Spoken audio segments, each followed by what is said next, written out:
وضاحت کے ساتھ بیان فرمایا کہ وقت گزرتا گیا، ایک دن، دوسرا دن، تیسرا دن، چوتھا دن، پانچواں دن، چھٹا دن، جب چھٹا دن آیا میں گھبرا گیا، پھر آگے نامدار صلی اللہ علیہ وسلم سرکار کے دربار میں حاضر ہوا۔ آقا یا رسول اللہ کل آخری دن ہے، مسائل نہیں ہے اور مسائل ہی مسائل ہیں۔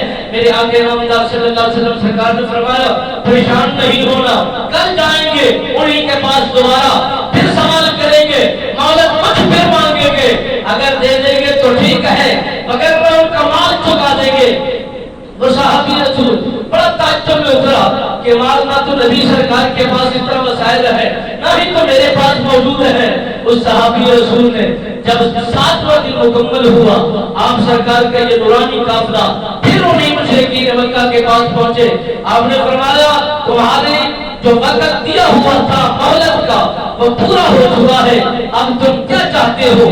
ہم چاہتے ہیں کہ اگر تمہاری اسی بات پر یعنی تمہاری اس بات پر راضی ہو جائے کہ ہمارا بات تیار ہو جائے، تمہاری جو لیٹ ہے، جو تم سے ہم نے وقت لیا ہے، اس کی بھی اجرت ہم لوٹائیں گے اگر تم مہلت ہمیں دے دو۔ انہوں نے کہا کہ پہلی دفعہ ہم نے آپ کی قدر کی ہے، ہم نے آپ کی عزت کی ہے، اب پھر وقت نہیں دیا جائے گا اور بات نہیں مانی جائے گی۔ میرے نبی سرکار نے فرمایا تمہارا قرض کتنا ہے؟ اس